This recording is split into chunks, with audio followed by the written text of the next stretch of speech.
اور آپ مطالعہ کر کے خود اس نتیجے تک پہنچیں کہ اب آپ اپنے بچوں کی مربیاں ہیں، اپنے بچوں کی تربیت آپ کیسے کریں گی۔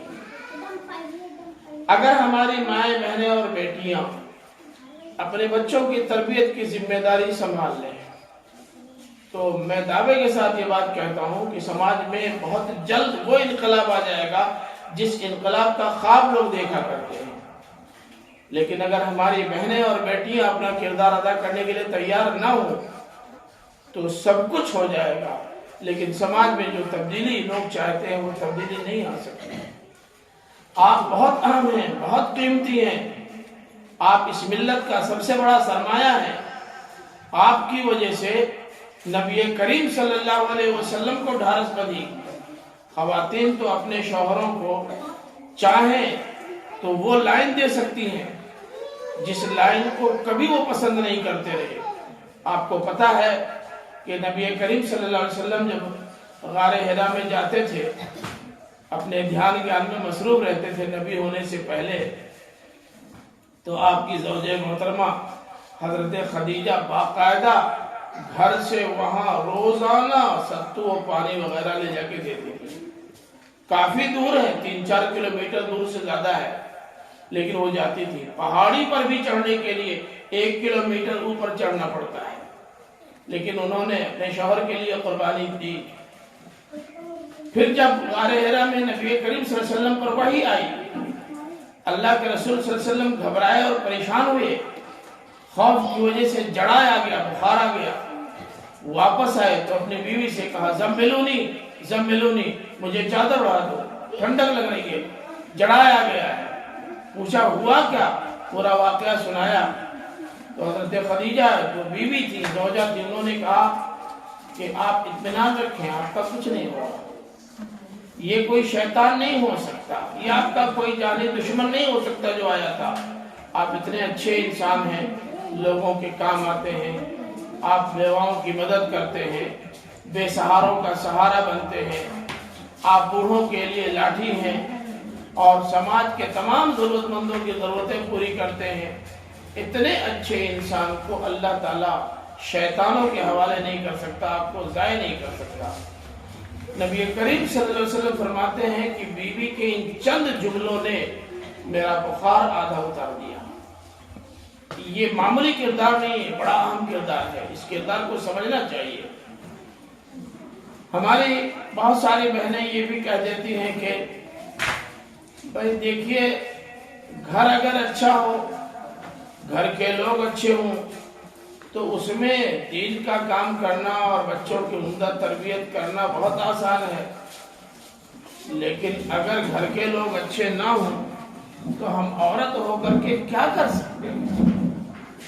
ایسا نہیں ہے، تب بھی آپ کر سکتی ہیں اور بہت زیادہ کر سکتی ہیں، کل کر سکتی ہیں۔ میں مثال دیتا ہوں آپ کو، فرعون جیسا ظالم، جابر، نالائق، سرکش، اللہ کا باغی اور خود اپنے آپ کو رب کہنے والا بادشاہ، اس کی زوجیت میں تھی حضرت آسیہ، ان کی بیوی تھی آسیہ۔ شیطان نمبر 1 فرعون اور اعلیٰ درجے کی انسان نمبر 1 کی خاتون حضرت آسیہ، کیا جوڑ تھا دونوں میں؟ لیکن آسیہ نے اس کا گھر نہیں چھوڑا، اس کے گھر میں رہی، اسی کے ساتھ رہی اور انہوں نے اپنے دین کو بھی نہیں چھوڑا، اور جو کارنامہ انجام دے کر وہ اس دنیا سے گئی ہیں، تنہا ایک کارنامہ بھی ان کو جنت میں لے جانے کے لیے کافی ہے۔ آپ کو پتا ہوگا کہ فرعون نے باقاعدہ اعلان کروا دیا تھا کہ کوئی اسرائیلی بچہ اب زندہ نہ بچے، جو پیدا ہو اسے قتل کر دیا جائے۔ لیکن ایک اسرائیلی بچہ موسیٰ کے نام کا، اس کی ماں نے اسے ٹوکرے میں ڈال دیا، ڈال کر کے پھینک دیا سمندر میں۔ سمندر میں وہ ٹوکرا بہتا ہوا فرعون کے دربار کے پاس سے گزرا، انہی آسیہ نے وہ ٹوکرا دیکھا تو اٹھوا لیا، کہا لے آؤ۔ فرعون جب آیا تو کہا دیکھیے کتنا